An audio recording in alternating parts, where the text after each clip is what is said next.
नमस्कार बंधु, राधे राधे। कैसे हैं आप लोग? उम्मीद करती हूँ बहुत अच्छे होंगे, मस्त होंगे और अपनी पढ़ाई कर रहे होंगे। तो मैं नंदिनी प्रिय संस्कृतम में आप सभी साथियों का स्वागत करती हूँ। तो जैसा कि हम यूजीसी नेट 25 कोड संस्कृत की प्रश्नोत्तरी देख रहे हैं, ऑफिशियल प्रश्न पत्र हम व्याख्या कर रहे हैं। तो उस श्रृंखला में हम जो है जून 2023 का जो है प्रश्न पत्र देख रहे हैं। जून 2023 का प्रश्न पत्र देख रहे हैं। इसके बाद हम जो है इस कक्षा में हमने इससे पहले इस प्रश्न पत्र का बहुत सारी कक्षाएं ली हैं। लगभग 7 कक्षा हो चुकी है, ये 8वीं कक्षा है। तो 1 से लेकर 70 तक प्रश्नों तक हमने देख लिया है। अब हम 71 नंबर प्रश्न से देखेंगे। और इससे पहले भी हमने 3-4 जैसे कि आपका हो गया 30 अगस्त 2024, 18 जून 2024 और इसके बाद दिसंबर 2023 सारी परीक्षाओं के हमने प्रश्न पत्र बहुत अच्छे से विश्लेषण करवाया है। तो आप लोग जाके देख लीजिएगा। बाकी आप लोग इस कक्षा में ही देख लीजिए कि हम प्रश्नोत्तरी कितने अच्छे से करवा रहे हैं और कितने अच्छे से नहीं करवा रहे हैं। मुझे उम्मीद है कि आप लोगों को बहुत पसंद आएगी और यदि कुछ कमी है भी तो आप लोग कमेंट करेंगे तो हम उसको सुधारने की कोशिश करेंगे। बाकी मुझे नहीं लगता कि हाँ कुछ है, लेकिन फिर भी यदि कुछ लगे तो आप लोग ज़रूर बताएं। चलिए कक्षा बहुत बातें न करते हुए, क्योंकि विलम्ब हो रहा है, तो कक्षा शुरू करते हैं। तो 71 नंबर प्रश्न में कहा गया है, और हाँ हमने वैदिक साहित्य की भी कुछ प्रश्नोत्तरी करवाई हैं, उसको भी देखें। और जैसे ये प्रश्नोत्तरी व्याख्या करवाई जा रही है, बिल्कुल ऐसे ही वैदिक और दर्शन साहित्य की 2 यूनिट की हमने बहुत अच्छे से प्रश्नोत्तरी करवाई है। बाकी हम साहित्य व्याकरण ये सब की नहीं करवा पाए हैं, समय मिलेगा तो उसका भी करवाएंगे, लेकिन अभी हम प्रश्न पत्र का विश्लेषण करवा रहे हैं। तो इस प्रश्न में पूछा गया है, वेदांत मते सूक्ष्म शरीरे कति अवयवा। वेदांत सार हमारा जो दर्शन है उसमें सूक्ष्म शरीर के कितने अवयव हैं। तो सांख्य कारिका में 18 अवयव हैं, तत्व हैं। और उसके बाद जो है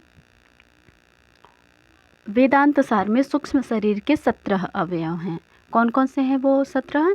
तो पंच ज्ञानेंद्रियाँ, पंच कर्मेंद्रियाँ, बुद्धि, मन और पंचवायु। तो पंच ज्ञानेंद्रियों में कौन कौन आते हैं? चक्षु, श्रोत्र, त्वक, घ्राण, रसना। पंच कर्मेंद्रियाँ में वाग, पाड़ी, पाद, पायु, पस्त। इसके बाद पंचवायु में आपके प्राणवायु, अपान वायु, व्यान वायु, उदान वायु और समान वायु। इस तरीके से 17 अवयव आपके वेदांत सार में सूक्ष्म शरीर के हैं। तो इस तरीके से हमारा इस प्रश्न का तीसरा विकल्प जो है सही उत्तर हो जाएगा। अब हम अगले प्रश्न की ओर बढ़ते हैं, 72 नंबर प्रश्न। 72 नंबर प्रश्न तो यहाँ दिया नहीं गया है, तो हम सीधे अगले प्रश्न पर चलते हैं। 73 नंबर प्रश्न। 73 नंबर प्रश्न में पूछा गया है, वाच्य एव वाक्यार्थ इति मतम प्रतिपादयन्ति। यह जो है किसके मत में प्रतिपादित किया है? सभी मीमांसकों के मत में, या अभिहितान्वयवादियों के मत में, या कुमारिल भट्टानुयायियों के मत में, अथवा अन्विताविधानवादियों के मत में? तो ये जो अभिहितान्वयवाद दिया हुआ है और कुमारिल भट्ट अनुयायी, ये दोनों कुमारिल भट्ट जो है अभिहितान्वयवाद के ही प्रवर्तक हैं, और अन्विता विधानवाद जो है इसके प्रवर्तक आपके प्रभाकर मिश्र जी हैं। तो ये प्रश्न मुख्य रूप से आपका काव्य प्रकाश के द्वितीय उल्लास से पूछा गया है। हम बताते हैं आपको। यहाँ पे इसका सही विकल्प, आपका सही उत्तर जो है अन्विता विधानवाद हो जाएगा, जो कि प्रभाकर मिश्र इसके प्रवर्तक हैं। बाकी हम बताते हैं आपको कि द्वितीय उल्लास में शब्द शक्ति के विषय में चर्चा की गई है। उसके बाद 2 वादों का चर्चा आता है। मीमांसकों के मत में 2 वादों की चर्चा आती है। पहला अभिहितान्वयवाद और दूसरा है अन्विता विधानवाद। तो ये जो है मत जो है वाच्य एव वाक्यार्थः इति मतम, यह आपका मत जो है अन्विता विधानवाद के द्वारा प्रतिपादित किया गया है, जिसके प्रवर्तक प्रभाकर मिश्र जी हैं। हम एक बार अभिहितान्वयवाद को थोड़ा सा देख लेते हैं, उसके बाद अन्विता विधानवाद को भी देख लेते हैं। तीन प्रकार के वाच्य आदि अर्थों के अतिरिक्त तात्पर्य, ये जो अभिहितान्वयवाद है वो लोग तात्पर्य को मानते हैं। तात्पर्य को कुमारिल भट्ट, पार्थसारथी मिश्र जो हैं आपके, ये कुमारिल भट्ट के अनुयायी हैं, अर्थात अभिहितान्वयवाद के अनुयायी हैं। तो मीमांसक मानते हैं अभिहितान्वयवाद जो है आकांक्षा, योग्यता, सन्निधि, इन तीनों से अन्वित तात्पर्य अर्थ से भी वाक्यार्थ की प्रतीति होती है, ऐसा मानते हैं। यह मत कुमारिल भट्ट मीमांसक का है, हमने बताया आपको। और फिर वे कहते हैं कि वाक्य में पदों के अपने अपने अर्थ का अभिधा से बोधन करा देने के बाद शांत हो जाने पर पदों के अर्थों के परस्पर संबंध के लिए तात्पर्य शक्ति आती है, जो तात्पर्य अर्थ का बोध कराती है। अतः अभिहित पदों के अन्वय बोध में जो व्यापार चलता है उसकी नियामिका तात्पर्य वृत्ति है। आकांक्षा, योग्यता, सन्निधि से युक्त जो है आपकी तात्पर्य वृत्ति होती है, ऐसा कुमारिल भट्ट अर्थात अभिहितान्वयवादी मानते हैं। अब आते हैं अन्विता विधानवाद, जो कि हमारे इस प्रश्न का सही उत्तर भी है। तो इसके विषय में मिलता है कि इस मत के समर्थक तात्पर्यार्थ विरोधी हैं। ये लोग तात्पर्य के अर्थ को नहीं मानते हैं। इनमें मुख्यतः प्रभाकर गुरु उल्लेखनीय हैं, क्योंकि इस वाद के मुख्य जो प्रवर्तक कह सकते हैं वो प्रभाकर मिश्र जी हैं। तो प्रभाकर गुरु जी, इनके विचारों में अन्वित पदों का अभिधान होता है, न कि अभिहित पदों का अन्वय होता है। इसे तो तात्विक मत भी कहते हैं। वाच्य एवं वाक्यार्थ गुरुमता, प्रभाकर जी के मत को गुरुमत भी कहते हैं। विशिष्ट एवं पदार्थ वाक्यार्थ, न तो पदार्थानां वैशिष्ट्यम, वाच्य एवं वाक्यार्थ इत्यादि इति अन्विता विधानवादिनः। यह जो है वाच्य एवं वाक्यार्थ, यह अन्विता विधानवादियों का मत है। वाच्य ही वाक्यार्थ है, ऐसा प्रभाकर मिश्र जी कहते हैं। और अन्विता विधानवाद में शालिकनाथ जी भी आपके प्रमुख आचार्य के रूप में आते हैं। तो ये बातें कुछ हो गए इस प्रश्न के से संबंधित कुछ तथ्य थे जिनको हमने विवेचित किया। हमने विवेचित करना उचित समझा तो विवेचित कर दिया। बाकी चलते हैं अगले प्रश्न पर। 74 नंबर प्रश्न।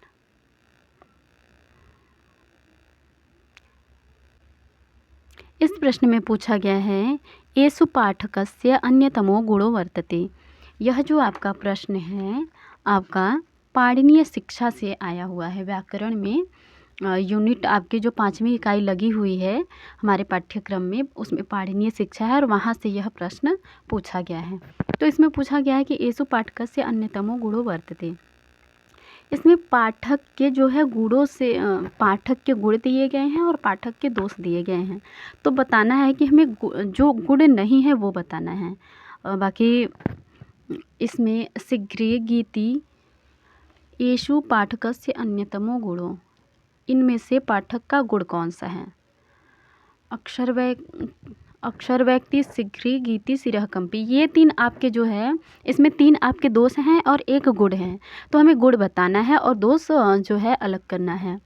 तो बताते हैं, हम आपको श्लोक बताते हैं। वो पाणिनीय शिक्षा में जो श्लोक है उसमें अधम पाठक के जो है लक्षण दिया गया है। उसमें कहा गया है गीति सिरह, वो जो दोष के विषय में कहते हैं कि गीति शीघ्री सिरह कंपी तथा लिखित पाठकः अनर्थज्ञोल्पकंठश्च षडेते पाठकाधमा। अधम पाठक के गुण हैं, अधम पाठक के लक्षण हैं, अर्थात पाठक के दोष हैं। इसके बाद कहते हैं पाठक के गुण के विषय में कहते हैं माधुर्यक्षर व्यक्ति पदच्छेदस्तु सुस्वरः धैर्यं लय सामर्थ्यं च षडेते पाठका गुणा। तो अक्षर व्यक्ति आपके पाठक के गुण हैं। बाकी ये 3 आपके अक्षर व्यक्ति आपके पाठक के गुण हैं। तो और बाकी कौन कौन से हैं? तो मधुरत्व और पदों का विभाग, सुस्वर, सुंदर लययुक्त से युक्त, ये 6 जो है आपके पाठक के गुण हैं। हमने श्लोक भी बता दिया आपको। बाकी जो ये क्या हैं आपके पाठक के दोष जो है, यहाँ पर 3 तो दे ही दिए गए हैं, गीति, शीघ्री और सिरह कंपी, इतना दे दिया गया है। बाकी लिखित पाठकः अल्पकंठ, ये आपके और भी इनके दोष हैं, तो इनको भी याद रखिए, आगे आने वाली परीक्षाओं में इनको भी पूछा जा सकता है। तो चलिए अब हम अगले प्रश्न की ओर बढ़ते हैं। अगला प्रश्न है हमारा 75 नंबर का प्रश्न। पुराणमित्येव न साधु सर्वं न चापि काव्यं नवमित्यवद्यम् इति अधोलिखितेषु कस्य कवेः उक्ति। ये किस कवि की उक्ति है? तो देखते हैं। तो इस प्रश्न में जो है यह उक्ति जो है ये किस कवि की है, ऐसा पूछा गया है। भास जी की है, कालिदास जी की है, शूद्रक जी की है अथवा अश्वघोष जी की है। तो चलिए बताते हैं हम आपको। यह पंक्ति जो है संस्कृत साहित्य के प्रसिद्ध नाटक मालविकाग्निमित्रम से ली गई है। यह पंक्ति नाटक के पहले अंक से पहले अंक में आती है। तो मालविकाग्निमित्रम किसका है? महाकवि कालिदास जी का। तो इस तरीके से इस प्रश्न का दूसरा विकल्प जो है आपका कालिदास जी, वो सही हो जाएंगे। एक मिनट। कालिदास जी सही हो जाएंगे। ये उक्ति भास जी की नहीं है, शूद्रक जी की भी नहीं है, अश्वघोष जी की भी नहीं है, महाकवि कालिदास जी की है। तो इसमें जो है ये श्लोक की पहली पंक्ति दी हुई है। हम इसकी पूरी पंक्ति आपको बताते हैं कि पुराणमित्येव न साधु सर्वं न चापि काव्यं नवमित्यवद्यं सन्तः परीक्षान्यतर भजन्ते मूढ़ः परप्रत्ययनेय बुद्धिः। इस तरीके से यह पूरा श्लोक है। इसमें कहा गया है न तो सब पुराना अच्छा होता है और न ही सब नया होने से कोई कविता बुरी होती है। तो इस तरीके से मालविकाग्निमित्रम संस्कृत का एक जो नाटक है जिसे कालिदास जी ने लिखा था। यह नाटक पुष्यमित्र शुंग के शासनकाल की घटनाओं पर आधारित है। इसमें मालव देश की राजकुमारी मालविका और विदिशा के राजा अग्निमित्र के प्यार और शादी की कहानी है। यह 5 अंकों का जो है प्रसिद्ध नाटक है। इनके अन्य नाटक भी है, अभिज्ञान शाकुंतलम जो कि बहुत ही प्रसिद्ध है, और उसके बाद मालविकाग्निमित्रम तो हम देख ही रहे हैं, और विक्रमोर्वशीयम। और इनकी 2 प्रमुख महाकाव्य है, रघुवंशम, कुमार संभवम और मेघदूतम इनकी रचना है, और ऋतु संहार भी इनकी रचना है इत्यादि इनकी मुख्य प्रमुख रचनाएं हैं। बाकी अन्य भी 3-4 रचनाएं मिलती हैं इनके नाम से। बाकी अब हम अगले प्रश्न की ओर बढ़ते हैं। यह जो उक्ति है महाकवि कालिदास जी की है।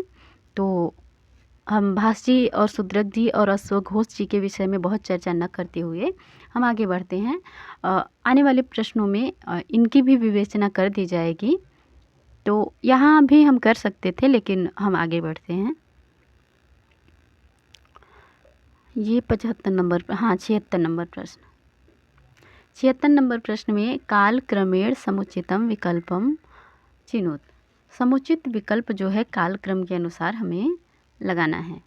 तो यह जो हमारा प्रश्न है तर्क भाषा की जो है आचार्य हैं, उन आचार्यों से आया है। तर्क भाषा के प्रवर्तक आचार्य या उस पट्टिका लिखने वाले या फिर जो भी कह ले, तर्क भाषा न्याय दर्शन से संबंधित आचार्य हैं, और उनको काल क्रमानुसार हमें लगाना है। उनको नहीं लगाना है, उनकी रचनाएं दी हुई हैं, उनकी रचनाओं को लगाना है।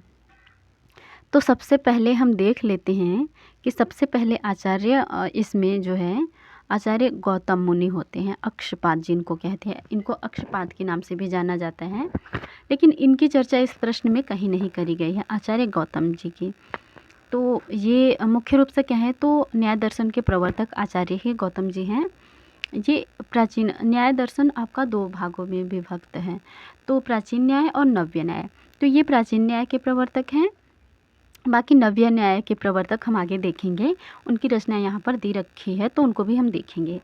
आचार्य गौतम जी ने जो है न्याय सूत्र नामक ग्रंथ लिखा, जो 5 अध्यायों में विभक्त है, और प्रत्येक अध्याय में 2 आहनिक है, इस प्रकार कुल उसमें 10 आहनिक हैं। उसके बाद आते हैं आचार्य वात्स्यायन जी। आचार्य वात्स्यायन जी ने न्याय भाष्य लिखा है। और इसके बाद आपके आते हैं उद्योतकर जी। उद्योतकर जी ने न्याय वार्तिक लिखा है। और इसके बाद वाचस्पति मिश्र जी आते हैं, इन्होंने न्याय वार्तिक पर तात्पर्य टीका लिखी। इन्होंने न्याय सूची लिखी, सांख्य तत्व कौमुदी, योग तत्व वैशारदी, न्याय कड़िका, तत्वबिंदु, भामती टीका इत्यादि शारीरक भाष्य पर इन्होंने भामती टीका लिखी। और इसके बाद अलौकिक पांडित्य के कारण इन्हें सर्वतंत्र स्वतंत्र भी कहा जाता है। ये न्याय जगत में तात्पर्याचार्य के नाम से प्रसिद्ध है। क्यों? क्योंकि इन्होंने न्याय वार्तिक पर जो है तात्पर्य नाम की टीका लिखी। और इसके बाद आपके आ जाते हैं जयंत भट्ट जी। इनका समय 900 ईस्वी है। इन्होंने न्याय मंजरी लिखी। अच्छा, हम सबका समय नहीं बताएं। आचार्य गौतम जी का समय 200 ईसा पूर्व है। और इसके बाद आचार्य वात्स्यायन जी का समय 400 ईस्वी, उद्योतकर जी का 600 ईस्वी, वाचस्पति मिश्र जी का 900 ईस्वी। इसके बाद जयंत भट्ट जी का भी 900 ईस्वी। जयंत भट्ट जी ने न्याय मंजरी लिखी है। और इन्होंने न्याय मंजरी न्याय संप्रदाय का एक मौलिक शोध ग्रंथ है। इन्होंने केवल न्याय मंजरी लिखा है। इसके बाद आपके आते हैं भासर्वज्ञ। इनका समय भी 900 ईस्वी है। और इन्होंने न्याय सार लिखा है। और न्यायभूषण, न्याय सार पर ही अपने ही ग्रंथ पर इन्होंने न्यायभूषण नाम की टीका लिखी। इसके बाद आपके आते हैं, यहाँ तक तो बातें हो गई, लेकिन इसके बाद हमारे जो आचार्य आएंगे उनकी रचना यहाँ पर दे रखी है। तो देखते हैं उदयनाचार्य जी, जो कि न्याय दर्शन के बहुत ही प्रसिद्ध आचार्य हैं प्राचीन न्याय के। तो इनका समय है 1000 ईस्वी और ये मिथिला के निवासी थे। इन्होंने तात्पर्य टीका पर परिशुद्धि नाम की टीका लिखी। और इसके बाद प्रशस्त पाद भाष्य पर किरणावली नामक टीका लिखी। और इन्होंने 2 मौलिक ग्रंथ भी लिखे, आत्मतत्व विवेक और न्याय कुसुमांजलि। तो आत्मतत्व न्याय कुसुमांजलि जो है इनका यहाँ पे दे रखा गया है। तो हमारा इनका 1000 समय है। इनका समय जो है 1000 है। पेन भी तो ठीक से नहीं चलेगा, चलिए याद रखते हैं, इनका समय 1000 है। इसके बाद आपके जो आचार्य आते हैं प्राचीन न्याय में, अभी प्राचीन न्याय के इतने ही आचार्य मिलते हैं हमें, और भी होंगे लेकिन प्रसिद्ध इतने ही आचार्य हैं। इसके बाद हम आ जाते हैं नव्य न्याय में। नव्य न्याय के प्रवर्तक आचार्य आपके जो हैं गंगेशोपाध्याय जी। और गंगेशोपाध्याय जी की रचना है तत्वचिंतामणि। इनका समय है 13वीं शताब्दी। तो 1000 ईस्वी था। 1000 ईस्वी के बाद 13वीं शताब्दी, गंगेशोपाध्याय, इनकी रचना है तत्वचिंतामणि, या इसको प्रमाण तत्व चिंतामणि भी कहते हैं। तो ए के बाद सी, क्षमा कीजिए, सी के बाद ए आएगा आपका। तो सबसे पहले आपके आ जाएंगे उदयनाचार्य जी, उसके बाद गंगेशोपाध्याय जी आएंगे जिन्होंने तत्व चिंतामणि लिखी है, और उदयनाचार्य जी ने न्याय कुसुमांजलि लिखा है। और तत्व चिंतामणि के कुछ प्रसिद्ध टीकाएं हैं, प्रभा टीका, आलोक टीका, दधीची टीका और मूलगाधारी टीका। तो दधीची टीका जो है हमारे प्रश्न में दिया हुआ है, तो देखते हैं। यह रघुनाथ शिरोमणि जी का है और इनका समय है 16वीं शताब्दी। तो 1100 ईस्वी, 13वीं शताब्दी, उसके बाद 16वीं शताब्दी। 16वीं शताब्दी तो CAD, और इसके बाद बी शब्द शक्ति प्रकाशिका। यह एक बार हम देख लेते हैं। यह जगदीश भट्टाचार्य जी की रचना है। जगदीश भट्टाचार्य जी का समय जो है आपका 17वीं शताब्दी है। तो इस तरीके से सबसे अंत में जगदीश भट्टाचार्य जी की रचना शब्द शक्ति प्रकाशिका भी आएगी। तो इस तरह से भी हम इसका दूसरा विकल्प आपका जो है सही हो जाएगा। और देख लेते हैं, यहाँ पर दधीती टीका दी हुई है जो कि तत्व चिंतामणि की है और रघुनाथ शिरोमणि जी की है। तो दधीती टीका पर भी कुछ टीकाएं लिखी गई हैं। देखते हैं कौन कौन सी है। रहस्य टीका, जगदीशी टीका, गादाधरी टीका। तो रहस्य टीका मथुरानाथ जी की है, जगदीशी टीका जगदीश भट्टाचार्य जी की है और गादाधरी टीका आपके गादाधर भट्टाचार्य जी की है।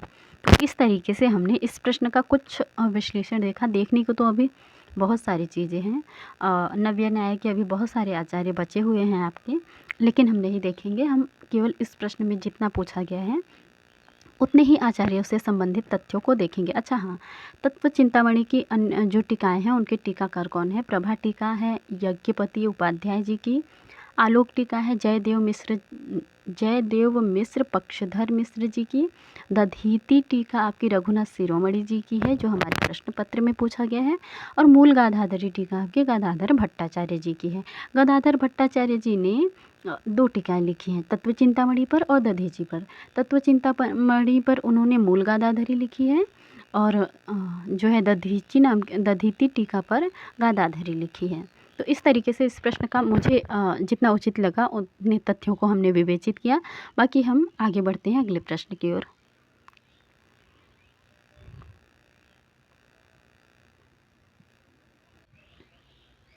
इस प्रश्न में पूछा गया है कि ऋक् प्रातिशाख्यानुसारेण रक्त संज्ञा कस्य भवति।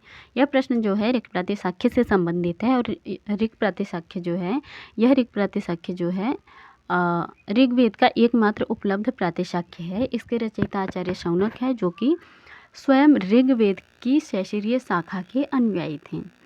तो इसमें जो है आपकी समानाक्षर, संध्यक्षर, अघोष, सूक्ष्म, स्वर भक्ति और यम, रक्त, संयोग, प्रगृह, ऋग्वेद इत्यादि जो है विवेचित किए गए विषय हैं। तो यहाँ पर मकार की कौन सी संज्ञा होती है ऐसा पूछा गया है। तो हम बताते हैं आपको मकार की रक्त संज्ञा होती है। यहाँ पर आपकी मकार की रक्त संज्ञा होती है। तो स्पर्शो अनुनासिकः, स्पर्श और अनुनासिक आपके जो है रक्त संज्ञा, क्योंकि ये जो या न और ये जो 5 स्पर्श वर्ण हैं वर्ग हैं उनके अंतिम अक्षर जो है ये स्पर्श के अंतर्गत भी आएंगे और अनुनासिक भी हैं। तो जो अनुनासिक भी हो और स्पर्श के अंतर्गत भी आता हो वो आपके रक्त संज्ञक हैं। बाकी देखते हैं चकार आपका अघोष अल्प प्राण के अंतर्गत आ जाएगा और ये आपका जो है अघोष अल्प प्राण। हाँ, और इसके बाद मकार स्पर्श वर्ण तो है ही, ये आपका सघोष महाप्राण के अंतर्गत नहीं आएगा। ये तो आपका है ही रक्त संज्ञक। चकार आपका अघोष अल्प प्राण और उसके बाद यकार जो है आपका, यकार की कौन सी संज्ञा होती है? तो यकार के विषय में अभी यहाँ पे नहीं, लेकिन यह अंतस्थ वर्ण होते हैं और अर्धस्वर होते हैं। तो इस तरीके से ऋक् प्रातिशाख्य में हमें मकार की रक्त संज्ञा दिखाई देती है और इस प्रश्न का हमारा दूसरा विकल्प जो है सही हो जाएगा। हाँ, अब हम अगले प्रश्न की ओर बढ़ते हैं। 78 नंबर प्रश्न। इस प्रश्न में पूछा गया है कि अधोनिर्दिष्टेषु प्रकृत्यादिभ्य उपसंख्यानम इति वार्तिकस्य उदाहरणे स्तः। इस वार्तिक का उदाहरण कौन सा है? तो आपका यह वार्तिक जो है इस वार्तिक का उदाहरण जो है ए हो जाएगा, आपका डी हो जाएगा। बी और सी इस वार्तिक का उदाहरण नहीं है। तो आइए चलिए देखते हैं ए और डी, क्षमा कीजिए, तीसरा विकल्प हमारा इस प्रश्न का सही उत्तर हो जाएगा। तो यह वार्तिक जो है आपका मुख्य रूप से कहाँ पर वर्णित है? कारक प्रकरण में। कारक प्रकरण के अंतर्गत तृतीया विभक्ति के अंतर्गत आपका एक वार्तिक आता है। सबसे पहले कर्तृकरण योस् तृतीया यह सूत्र आता है। इसमें कहा गया है अभिहिते कर्तृकरणे च तृतीया स्यात्। तो अनुक्त कर्ता और करण में तृतीया विभक्ति होती है। इसके बाद ये वार्तिक आता है प्रकृत्यादिभ्य उपसंख्यानम, अर्थात प्रकृति आदि क्रिया विशेषण शब्दों में तृतीया विभक्ति होती है।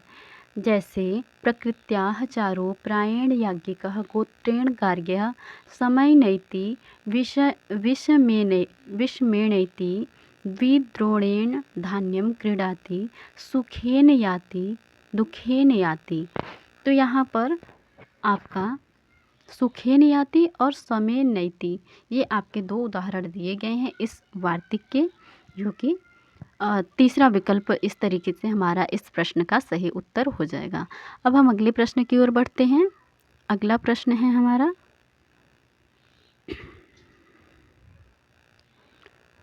69, क्षमा कीजिए 69 नहीं 79 नंबर का प्रश्न। इसको हमें उचित मिलान करना है। यथोचितम मेलनम कुरुत। तो चलिए देखते हैं। यह प्रश्न जो है हमारा वेदांत सार में जो पंच ज्ञानेंद्रियां हैं और उनसे संबंधित आपके देवता हैं। तो हमें मिलाना है कि जो हमारी श्रोत्र इंद्रिय है उसके देवता कौन है, तो दिक् हैं। श्रोत्र इंद्रिय के देवता दिक् हैं, तो दिक् का श्रोत्र से एक का चौथा। इसके बाद हमारा जो है त्वक का देवता वायु है, तो बी का एक। और इसके बाद देखते हैं चक्षु का देवता वरुण है, चक्षु का देवता वरुण है, तो डी का 2। और सूर्य का देवता, क्षमा कीजिए, रसना का देवता वरुण है, घ्राण के देवता अश्विन है और चक्षु के देवता सूर्य हैं।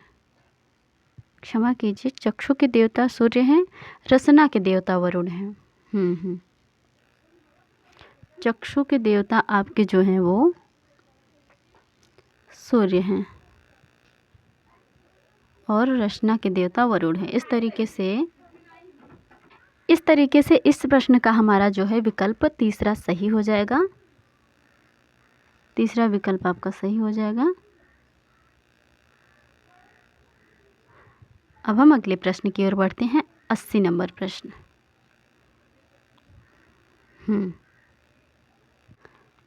80 नंबर प्रश्न में भी हमें यथोचितम मेलनम कुरोति, उचित मिलान करना है। तो नागानंद जो है नाटक है, विक्रमोर्वशीयम आपका, क्षमा कीजिए, नागानंद हाँ नाटक है, विक्रमोर्वशीयम भी नाटक के अंतर्गत ही आता है महाकवि कालिदास जी का, लेकिन वो त्रोटक भी है, नाटक का ही जो है भेद त्रोटक है। तो ये त्रोटक है, उपरूपक का भेद है त्रोटक। तो ए का 3, बी का 4 और इसके बाद हर्षचरितम आपकी आख्यायिका है, सबको पता है, महाकवि बाणभट्ट जी की। और मृक्षकटिकम प्रकरण ग्रंथ है 10 अंकों का, महाकवि शूद्रक जी की। तो इस तरीके से इस प्रश्न का हमारा दूसरा विकल्प जो है वो सही हो जाएगा। तो हमने 71 से लेकर 80 प्रश्न तक को देखा और विवेचित किया। बाकी अब कक्षा लंबी हो जाएगी, इसलिए 10 प्रश्नों को हम कल देखेंगे अगली कक्षा में। तो वीडियो को लाइक करें, चैनल को सब्सक्राइब करें, अच्छे कमेंट करें। अब हम कक्षा समाप्त करते हैं, मिलते हैं अगली कक्षा में अगले प्रश्न के साथ। धन्यवाद।